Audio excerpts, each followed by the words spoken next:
Welcome to Process to Profitability, a podcast all about the tools and strategies you need to serve your clients and grow your small business, hosted by me, Samantha Mabe of Lemon and the Sea.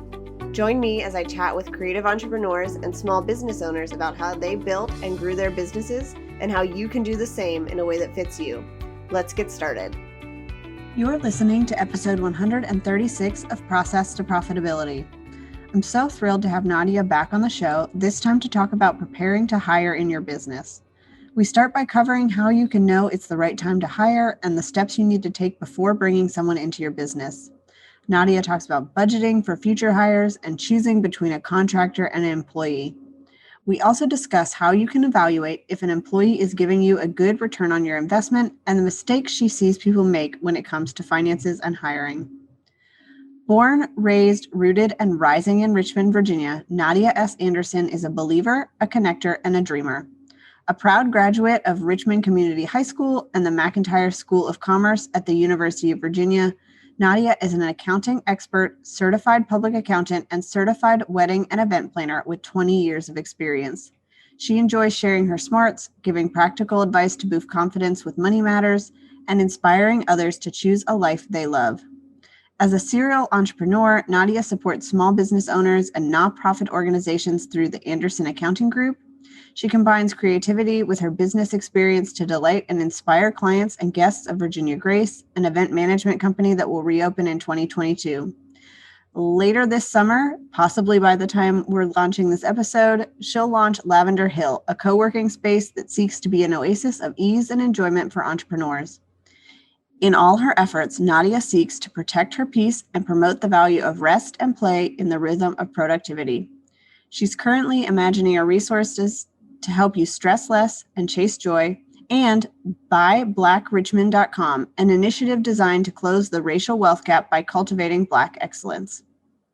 You can find links to all of Nadia's businesses in the show notes. Please leave us a rating and review on Apple Podcasts if you found the episode helpful. It helps more people find the show and helps us to bring on more amazing guests. Hi, Nadia. Thanks for joining me today. Hi, Samantha. Good morning. I'm so excited to have you back on the show, but it's been a while. So could you give everybody an update about who you are and what you've been doing in your business? Sure. I am Nadia Anderson. I am by education and experience an accountant. So I have a small accounting practice. I'm also an event planner. That business has been a bit sleepy for the last year and a half for obvious reasons, but it's coming back up online pretty soon. And right now, I guess I will also say that I am a commercial property owner. I closed on a space on June 1st, and so that's where I'm recording from today. And my intent is that this building will be my headquarters and house all my bright ideas, and that I will be able to rent the space to folks for events outdoors, and that I'll also invite other entrepreneurs here to join me. So I guess you could say I'm some sort of multi-passionate, multi-hyphenate entrepreneur, world takeover kind of person. All right. So today we're talking about preparing to hire in your business. And I know you recently hired somebody. So do you want to share a little bit about kind of how you knew it was the right time to do that and how people might know that for their own business? Yeah, so I always encourage people to think about like what are the bottlenecks in your business and what is stopping you from like growing or moving to the next level.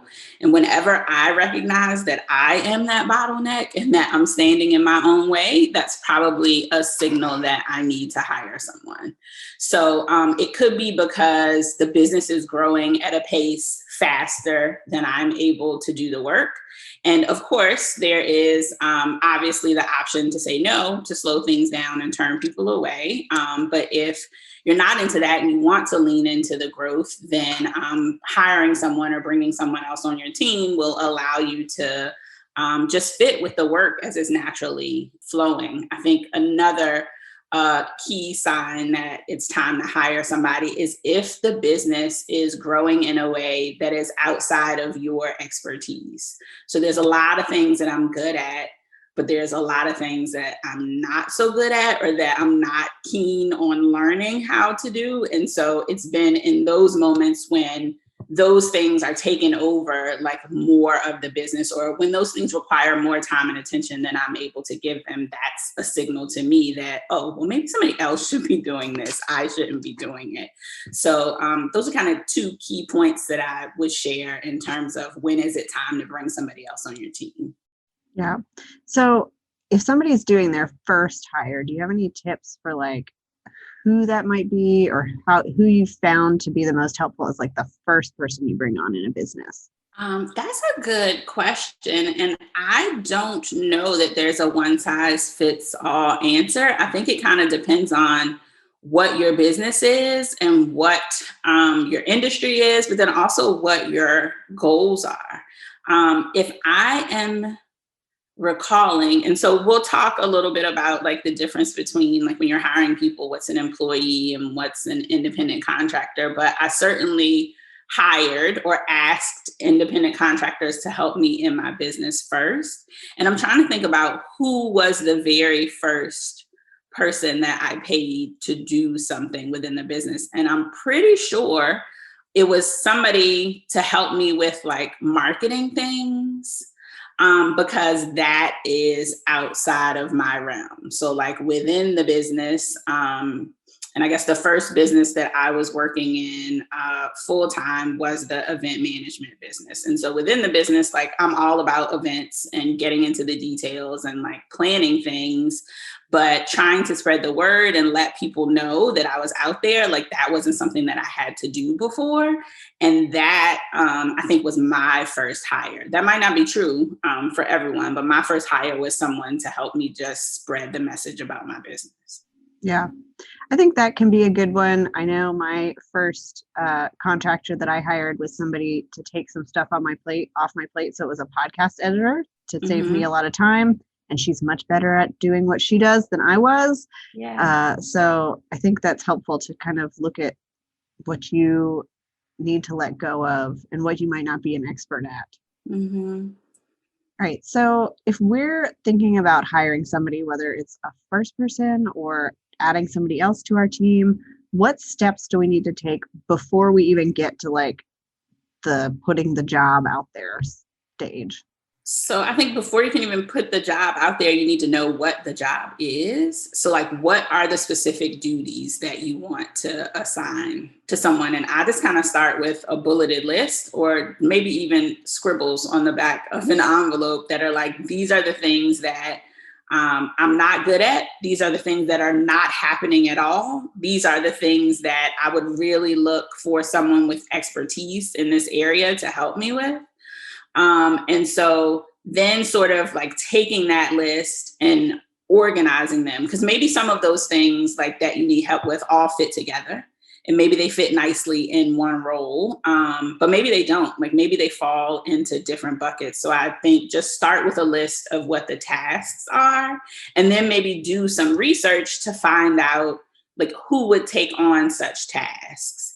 And if that leads you to a particular job description or job title, then I think a little bit more research around what other skills like might encourage someone to do these tasks or might have someone who is good at those things. Like what are the skills and things that you're looking for?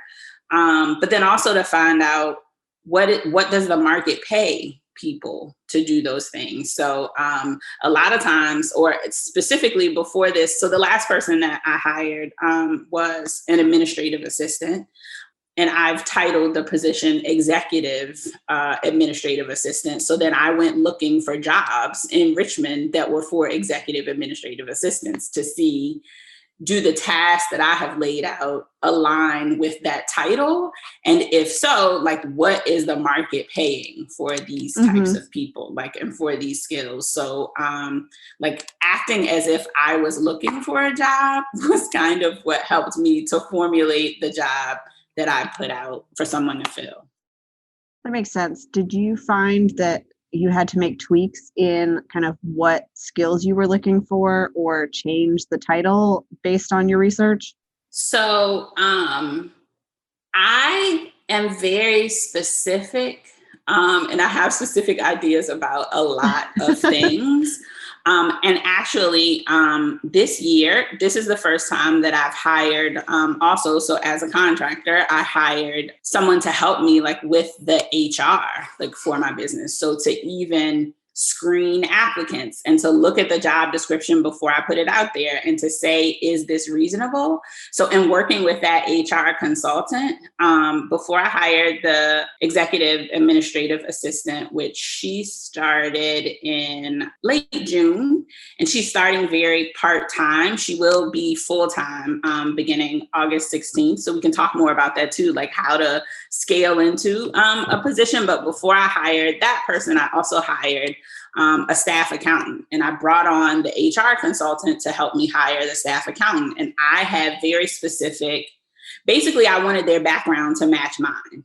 So I said, you know, not only like a college degree, but someone who is, someone who seeks to be a CPA, like isn't a CPA yet, but they've taken like the courses to be a CPA, and someone who has worked in public accounting. So basically I read back my resume and said, here's what I'm looking for. And the HR consultant was like, that's very specific and you're narrowing the pool. Like, are all these things required for the position that you are trying to fill? And she's like, I don't think they are. Like, I think you should adjust a few of these things. So not necessarily because of the research, but I think what I put out for that job specifically was a bit more advanced than what the position called for. And the HR consultant was helpful in pointing that out.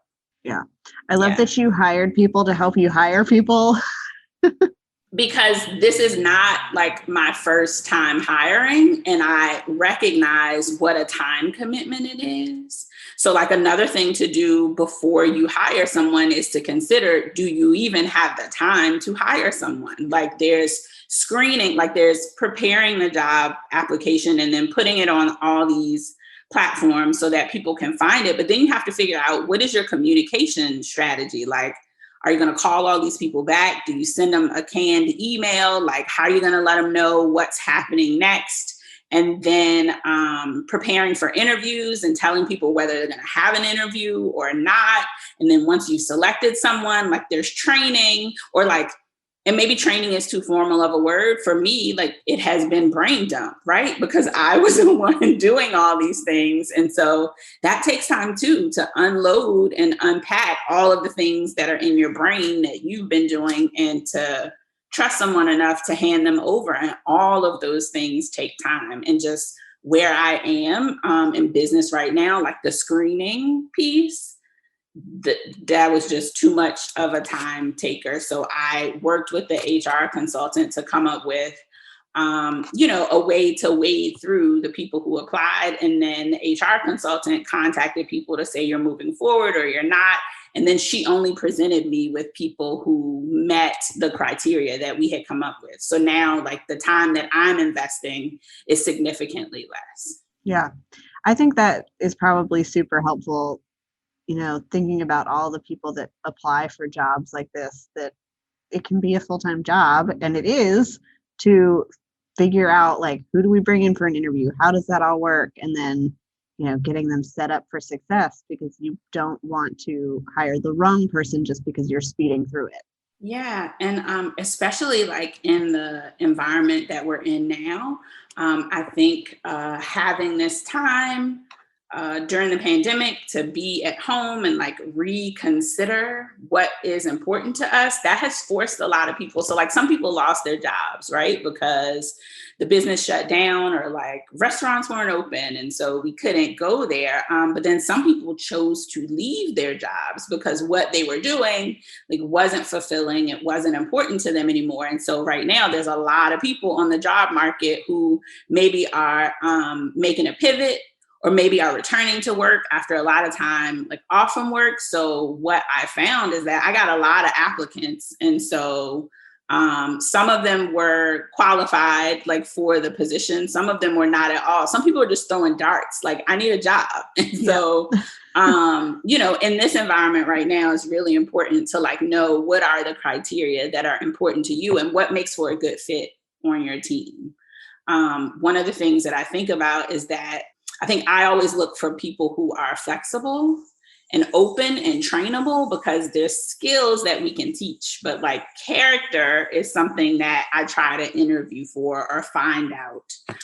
That's not something that is teachable, but it's something that is very important, and oftentimes to me more important than a skill set. Like I can teach you how to use this particular computer program or something like that, but I'm not necessarily interested in teaching adults to be honest, and someone who shows up on time and someone who has integrity. Like those are things that I'm looking for that I'm not willing to teach. Right.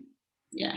All right. So you mentioned that you had a CPA help you too. So how did you budget planning to hire in the future? How can people financially prepare for this?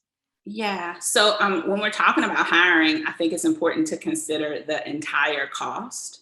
So a little bit earlier, I talked about doing research to find out like how much will this person get paid.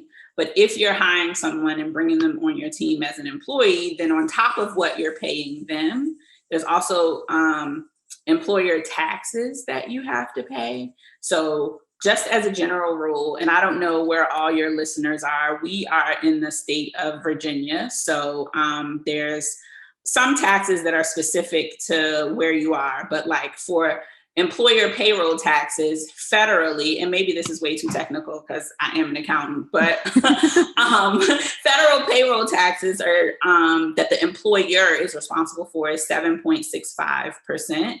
So like whatever the person's salary is, tack on another, let's say 8%, like just for a round number, and that's easy to remember. But then within the state that you're in, there's also, here in Virginia, there's state unemployment tax. And so if your state participates in the unemployment pool, that's an additional tax that the employer has to pay. And so here in Virginia, the starting range is like 2.5%. It kind of depends on how many people you have had in the past who have filed an unemployment claim. That sends the employer's rate up. But anyway, if we take that 8% and then add another 2% on average, add 10% on top of what you're paying the person. So for every dollar that you're paying them, then figure $1.10 is what the cost is going to be. Also think about like in terms of costs, think about like, are there any benefits that you want to offer? Things that make it more attractive, like for this person to work there or just to care for your people. So like in considering those costs, I would say look at what, if any, extra money you have in your business. Like, is there money that's accumulating in your business bank account that you're not paying to yourself or someone else, that's just sort of accumulating? And figure out like what that amount is to see how much extra you have. And if you do not have extra, then reverse engineer it. If you take whatever the salary is plus say 10% for those taxes, plus say another 2 or 3% for whatever benefits you might throw in to sweeten the pot, then figure out, okay, well, if I want to hire this person, it's going to cost me, I don't know, $20,000 extra dollars a year. And so then figure out, how do I go about making that extra $20,000? And know that you don't have to have all that money up front before you hire the person, right? So like break the $20,000 down into like, how much is it per month?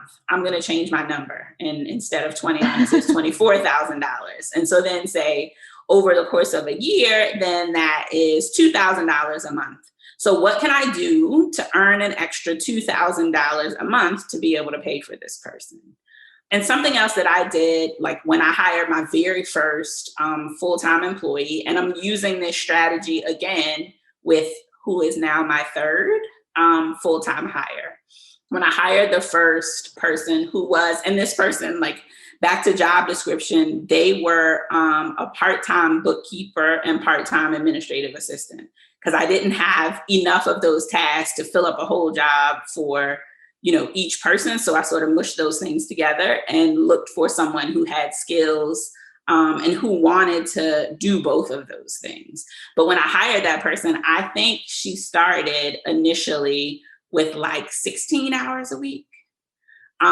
which was manageable for her to keep her other job that she had that she knew she wanted to leave, but she wanted to create a bit of runway. So we started with 16 hours a week, and then we moved up maybe after like a month to 20 hours a week.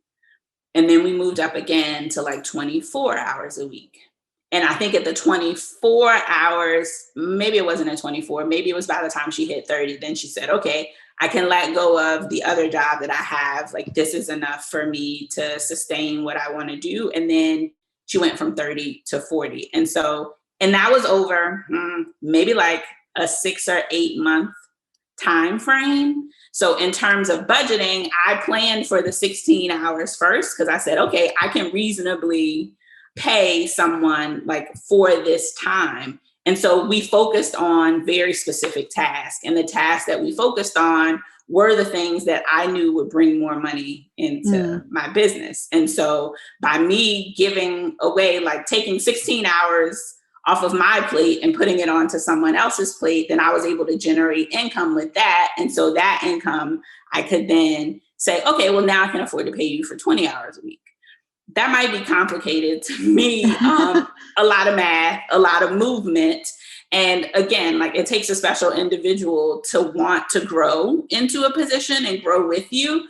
But that was something that I was very clear about and upfront about, like in the hiring process. Like, I want this to be full time. If we're a good fit, I want us to grow and work together. Are you open to that? So like, just putting everything out there, like in the hiring. Yeah. I was going to ask about, like, when you're scaling, did you plan for that up front and make sure the person was okay with it? Or was that something that you guys came to because of her needs in her work? Yeah, it was something that I knew that I wanted. And so it was something that we talked through in the beginning. And I think as someone who is running and managing a business, like, I think it's really important to be transparent, like, with the people who are joining your team. Like, if you think that this is just a temporary thing, like, I just need somebody for this season, then say that up front. If you think, oh, this is part-time and it will never grow beyond that, as far as I can see, then say that too. Like, allow people to participate in the process with you, because I believe that it makes them happier. It makes you have a better experience, and you find people who will fit with what the role is and what the business needs, as opposed to withholding information. And so for the flip side of that too, like, if there are folks who are listening who maybe still hold a full-time job, right? Like, let the employer know what you need and what you're looking for. It is so much less costly to keep someone than to lose someone who's valuable and then start all over from scratch. And so don't assume that as the employer, don't assume that people won't be open to whatever it is that you have in mind. But as the employee, don't assume that your employer is going to say no. Like, maybe some things are not possible right now, but that's a conversation that you all can have. Yeah. When was the last time you checked to make sure your website was healthy? The only way to know if your website is serving your business and working correctly is to make maintenance a regular part of your to-do list. I've created a maintenance guide at lemonandthesea.com/maintenance that will help you get a picture of how your website is performing, what's working and what isn't, and the things you can work on improving so that you can continue to show off your expertise and bring in more dream clients.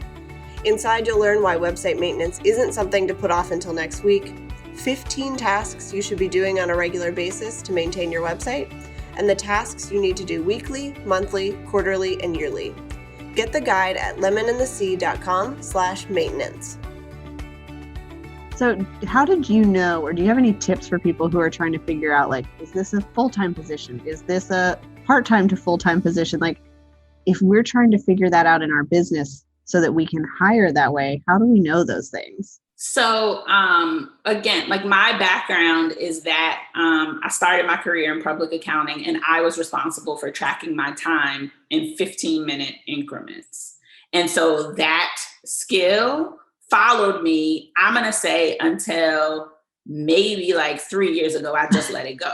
And so I've been a full-time, like, entrepreneur for 6 years. Like, and so while working for everyone else, even when it wasn't required. And then when I started working for myself, I kept detailed notes of what I was doing. Maybe you're not as detailed as I am, but have some sort of idea of the things that you're asking someone to do. How long does it take you? And then maybe you dial that time estimate up or down, right? Because if it's something that's not really your skill set, then maybe somebody else can do it in half the time. Like, what do you think? Or if it's something that's very specific to your business, and because you know your business, you're able to do it quickly, maybe you need to turn that up and double the time because someone else who doesn't know your business as well, like, needs more time. So I think kind of start with, what is the task? How long does it take you?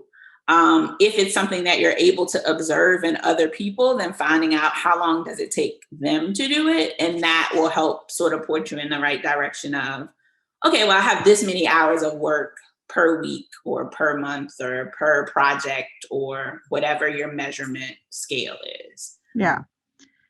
All right. So you've mentioned you have hired contractors and employees. So can we talk about the difference between the two and how somebody might decide which is the right fit for the position that they are looking to fill? Right. So oftentimes people choose whether to hire someone as an employee or an independent contractor as a matter of ease, like which one has less administrative burden, or as a matter of cost. Like, I don't want to pay payroll taxes, so all my people are going to be independent contractors. That might not be exactly right.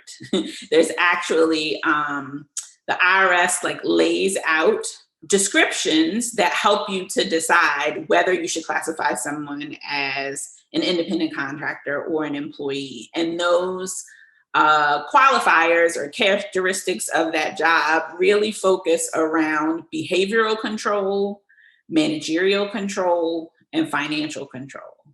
So when I say behavioral control, like, who decides what the person is doing from day to day? Who sets the schedule? Who sets the hours? Can they come and go as they please? Can they do it in the middle of the night? Managerial control, like, can the person make decisions on their own, or does everything have to run by you? Is there a specific way that you want things to be done? And so you give them a 10-point checklist and they have to do things this way, or are they able to come up with those things themselves? And then as we talk about financial control, it's like, who sets the rate? How frequently do they get paid? Like, did they come to you and say, this is what I charge? Or did you say, this is how much I'm paying for this thing? And so there used to be like this 20-step like test that the IRS has. And so they're moving away like from those steps specifically. There's been a lot of conversation about this recently. When I say recently, probably within the last 3 years, there was a big like ruling that was passed in California. And then in Virginia, we're in 2021 now. I think it was July of 2019 here in Virginia, where basically the state says, you are assumed to be an employee unless the employer can prove that you are an independent contractor. And how do you prove that? Like, is there a contract in place? How does the person fit within these questions of financial control, managerial control, behavioral control? And so I would encourage folks to look into those things, like when making the decision before hiring, to try to see, where does someone fall? And I'll share, I guess, with you, Samantha, so that maybe you can get it out to your audience. But there is, I created a resource that's just sort of a true false question thing. And so ask yourself these questions about the role that you're hiring for and sort of check the box and then add up all the truths or falses and see if the person leans more towards being an independent contractor or being an employee. So I can share that with you all. Yeah, that'd be great. So once we kind of figured out like who we need to hire, which kind of like is contractor, employee, and we have a budget for it, we've got people ready to interview. Do you have any interview tips that you found to be helpful? I like to ask behavioral questions in an interview. So open-ended things. I always start interviews with a lightning round of questions to learn like more about the person. And it's simple things like, dogs or cats, coffee or tea, like sort of breaking the ice, like to let people be a little bit less nervous. But then when I talk about behavioral questions, then I'm talking about questions that might be a scenario. So one question that I always ask on every interview is about a typical day. And I lay out what a typical day is. And basically in this typical day, everything is on fire and nothing is going right. And then I say, okay, what would you do on a day like this? So like trying to give someone a glimpse into, and it's not really a typical day, right? But it's like worst case scenario, what is happening when I am trying to focus on all these different things. And I have a construction project and, an accounting report that's due and, a bride who's freaking out. Like, this is my real life. Like all these things are happening. And then I say, what would you do? And that helps to sort of figure out, like, I don't know, do we approach problem solving the same way? Could we work through problems together? Like, I'm looking for those types of things. I also ask questions about, I think I ask questions that are stressful, right? Because I think when everything is going right at work, like it's easy to get things done and to get along, but I want to know what happens when things are not so easy and how will we work together then? So my interview questions tend to focus on that. I mean, I feel like I can learn a bit about you by looking at your resume or your past employment experience in terms of tools you've used and that sort of thing. So I don't really ask a lot of questions around that. I want to know how we are going to fit. So I try to find things that'll tell me more about like personality. Yeah. I'd love to know if you have found, because so many of our businesses are personal and it's like you might be hiring your very first employee to come in. Do you find that that's a harder thing to do than if it's for a corporation? Are people prepared to work in that sort of a business, or does it surprise them? So, again, like I'm all about full transparency. And in this last round of hiring, like, so before people got to me for an interview, the HR consultant did a screening. And one of the screening questions was, this is a small company, which means you are working like with the owner directly. Have you ever worked in such an environment? Is that something you think you would enjoy? Do you think that would be problematic? How do you feel about being on a small team? And like, there is no depth. So one thing, like when I was working in corporate America or like in previous jobs, the last job that I had, I supervised people who supervised people who supervised people. And so I went from this team, environment, like I had peers who were also in management, but then I had like, there was depth, right? Like here, there's one person doing all the things. And so maybe we're going to now have two people doing all the things. Like there isn't any of that. How do you feel about that? Like, I think that's something to share with people. And so some people don't want to work in that environment, and it's okay. Like say that. But I ask questions around that too, because we're going to work closely together. Like, are you okay with working closely with the boss? And also, how do you take feedback? That's a question that I ask. Like, and how do you learn? What's your learning style? Do you want me sitting beside you and telling you the things? Do you want to read about it and then figure it out? Like, I need to know those things to know how well we're going to work together, because we are going to be in such close contact. So, yeah. And I will say, like, the other side of that question is I've had 2 people quit. And it hurt my feelings. Like I took it very personally. Like You're breaking up with me, and I trusted you, and you're breaking up with me. I'm sharing this with you. I didn't share that with either of those people. So it requires a little bit of, I don't know, delicacy, or maybe even just like having a thick skin on both sides, right? Because we're working so closely together. It's not just required of the employee. Like I needed to toughen up a bit. Like it's not personal. It's not about me. Like it is business, and they had to do what was best for their family or for whatever it is that they wanted. But I was still hurt. Yeah. Yeah.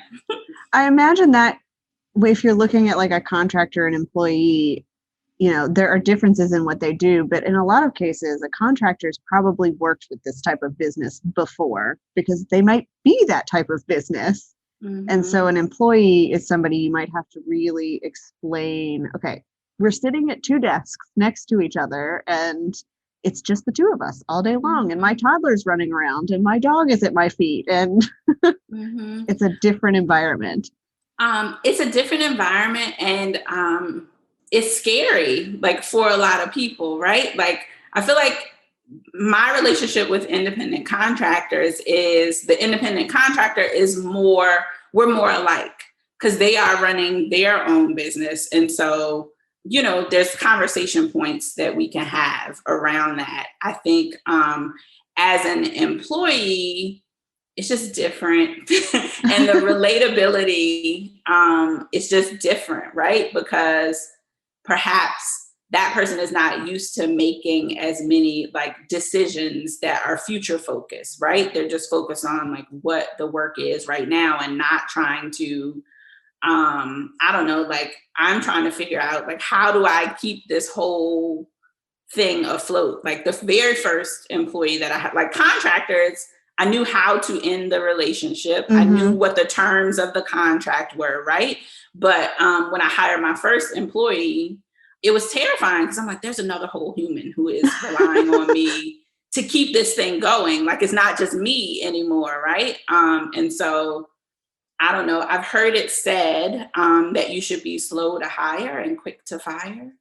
So like slow in the consideration of who it is and making sure that it's a right fit, but also that you are ready and your business is ready, like to take on the responsibility, but like quick to fire in that if it's not a good fit and it's not going well, and it's not going to get any better, like save everybody a lot of time and heartache and like get out of it quickly.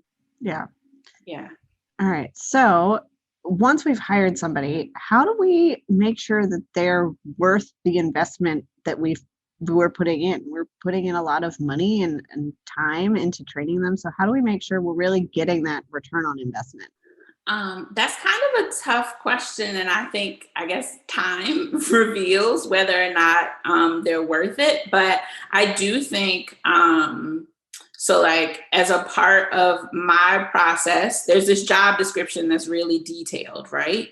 But I have an evaluation like process that is based on the job description. And so I put the description out there, like, what you're applying. Okay, now you're hired. But once you're hired, we sit down and talk through, like, what are the pieces of this job that are energizing to you? What are the things that you want to learn more about? What are the things that you think you don't really know so much about, but we want to focus on those? And so that's a conversation that we have up front. What are your goals? Like, is it your intent to remain in this position indefinitely? Do you see yourself here in, 2 to 5 years? Do you want to ultimately own your own business? Like, what do you want to do and where are you trying to go? And in terms of like, is the investment worth it? I think if it's a conversation and you are relationship focused, then people will share with you like what it is that they need to be successful in this role. And then I guess ultimately to be successful even when they've left you. And so that makes it easier to invest. And so I have those conversations with folks and try to lay out and also try to be intentional about building in time to check in on those things. Like, how are you doing? How are you feeling? Is this too much? Like, what is the pace? So like there's formal times of feedback, but there's also like informal feedback that I'm trying to get and encouraging. And so I'm hopeful that that encourages like the folks who are on my team, like to share with me. And then we can like work together to find out like, what are the things we need to invest? Because if you don't want to be a tax professional, I'm not sending you to tax class. Like I'm going to be frustrated and you're going to be frustrated and, we're all going to be out of some money. So let's like avoid those things. Yeah. How long do you find it really takes to like have somebody get into their position where you can be hands off and okay, this is working now? It's hard. It takes a while. Like, it depends on, again, like what the role is and what the position is. But I think it takes you like 90 days to figure out, do you even want to be here? Like, you thought you did, but do you still want to come back? So there's that. And then I think you need to go through, like, I'm pausing as I think about this, but like, the businesses that I own are cyclical. So like, certain things happen at certain times of the year. And I think you have to go through like at least a year to have one full cycle of you've seen everything. Mm-hmm. And so, again, I mean, I think it takes at least 90 days for us to get to know each other and touch everything to see like how we're working together. But then I think it takes like a year to go through all of the things that happen within the business to know like if there is any opportunity for efficiency or some kind of like improvement or to change things. And then like probably when you're headed into the second cycle, then I know you've seen everything. I know we've sort of talked through things and I can, I guess, relax a little bit more. And so I haven't, again, like I'm fairly young in business, like full-time entrepreneurship for 6 years. But in terms of hiring like full-time employees, I'm about 2 years in. So the cycle that I just described to you, I haven't gotten there yet, right? I'm not so relaxed. Like I am very involved still because the business has changed. And then we won't even talk about like over the last like year and a half, what has happened, but all of that plays in. So I'm not yet at the place where I'm completely like hands off trusting, Yeah. Yeah. That makes sense. So what mistakes do you see people make when it comes to hiring for their business? I do think like one of the biggest ones is that incorrect classification. So like you're hiring and everybody is an independent contractor. And that's a mistake that I see a lot and encourage accounting clients of mine, like specifically, okay, we need to get in compliance because this is not what it should be. I think another mistake that people make, again, is just not being like, I'm really relationship driven. So like not being relationship focused. I have encountered other entrepreneurs who I would describe as just not being kind to their teammates. Mm-hmm. And I know that, I'm thinking of the wedding world specifically and high pressure situations and, tensions are high. And so I don't know, there's just a communication barrier that I've seen. And I'm thinking it's really important to me, like, even if we're not going to work together anymore, but to maintain relationship, definitely like saying things that need to be said and being direct in communication, but also like being direct and handling people like with care and kindness. I have witnessed and I've been on teams in the past where that was not an objective or a focus. And I think that's a grave mistake because I think the business will only grow so far when you're treating people poorly. And it bleeds out, like not just to the folks who are on your team, but like customers like feel it and don't return and that sort of thing. So I think those are two things that come to the top of my mind in terms of mistakes. Yeah. I love the point about being kind to your employees. I think I've been in business, I've worked for people that was not the case. And I've seen people that's not how they treat their employees. And I think it makes a big difference in how your business grows, how it runs, the client experience people get. So it does matter a lot. Yeah. All right. So I always wrap up with one question. If you could recommend one thing to a friend, what would that be? My recommendation is to live life now. I think we as a society are very future focused and we're waiting for when this thing happens, then I will. But I recommend living life now because we don't know what's going to happen in the future. And the future is not even promised to us. So do all the things. We were having a conversation before we started recording about doing all the things. Yeah, I'm doing all the things while I can. Live life now. That would be my recommendation. Yeah. All right. So where can people find you and connect with you online? So I have, active Instagram under the handle Nadia the CPA. So there I'm sharing tips about managing your business and your business financing. So you can follow me there. There's a lot of resources that are available on my website, which is nadiaandersoncpa.com. A couple of other Instagram handles for my other brands and businesses. So the event management company is Virginia Grace, but the Instagram handle is VA Grace Events. And this new space that I just purchased that has not yet launched, you can see some of the behind the scenes stuff there. And that's on Instagram as Experience Lavender Hill. I've named the building Lavender Hill. So those are the places to find me. Awesome. We will link to all of that in the show notes so people can check it out. And then we'll also link to that questionnaire that you have so everybody can get some help, get some resources, and figure out what their next steps are for their business. Thanks for listening to Process to Profitability. Please take a minute to leave an honest review in iTunes so that I can help more small business owners and creative entrepreneurs find the show.